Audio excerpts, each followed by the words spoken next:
Dutch Sense here.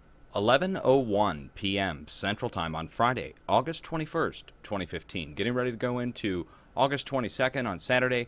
I wanted to make this quick update video and bring everybody up to speed on what's happened over the last 24 hours since I put out my earthquake update.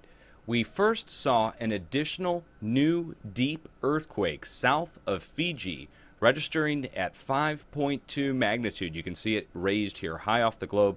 That's an earthquake 3D feature that shows us the depth of the earthquakes. You can see here 370 kilometers, which puts us right at about 220, 230 miles deep, and that puts us down into the asthenosphere, which is an area of semi-melted magma. It's just a fancy term for the melted magma below the plate.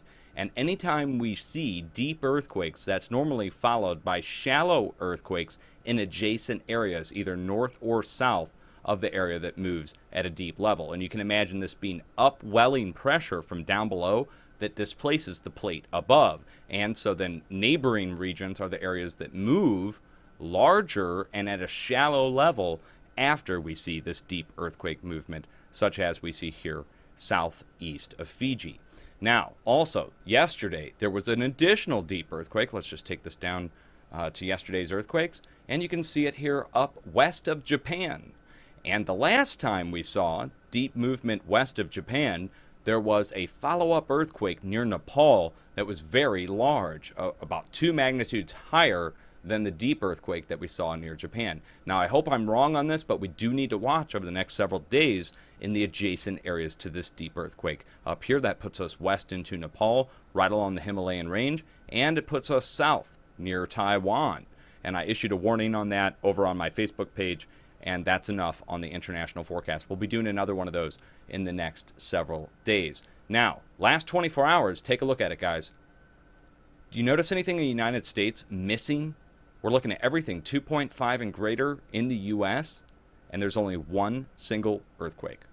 Now, that's very rare. Normally, we see 10, 15 earthquakes you might see across Oklahoma, Kansas, at the fracking operations. Complete silence. And if you're a longtime viewer of mine, you know that silence when it comes to earthquakes is not good.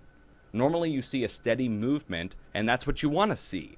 If you don't see that, if you see a silent area build up, that normally means there's some kind of larger earthquake coming. Now, the one earthquake that's on here over the last 24 hours, let's go ahead and look this up. This is in Eastern California. If you're a longtime viewer, you already know the area, but I want to show new viewers.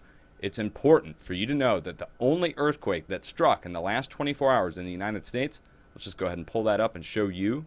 I don't want to spoil it for you.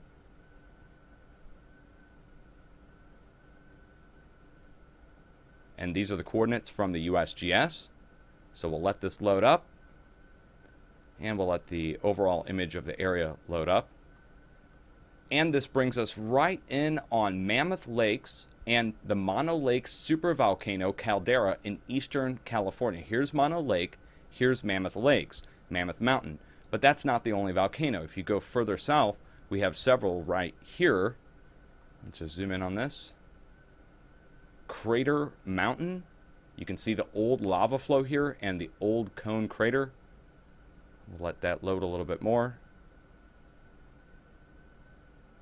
Fairly high resolution. You might have to watch this in full screen to see this, but okay, so there's Crater Mountain, and then just a little bit further south we have fresh lava flows that have happened in the past few hundred years, still black, not even covered by sand from the desert.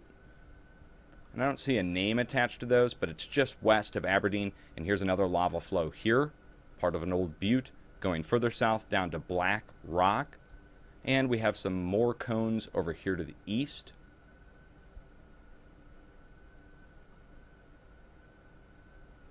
Okay, so to me, I'm just issuing a watch to my viewers overall. I did a full coverage on the United States on where to watch in the U.S. for a larger earthquake to strike over the next 7 days. I hope I'm wrong. I hope it just resumes back to smaller earthquake activity and that this is just a temporary lull in activity. But I can tell you, in the last 5 years of covering earthquakes, this is pretty much the first time that I've logged in and seen only one earthquake on the map in the last day.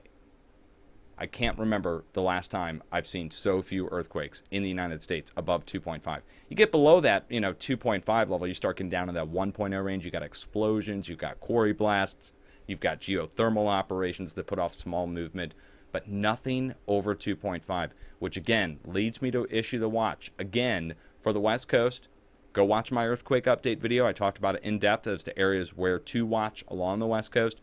And in the Midwest, of course, named out those areas as well. And we cannot let our guard down now, because look at it, silence is not good when it comes to seismic activity. Okay? Much love, guys. Be safe.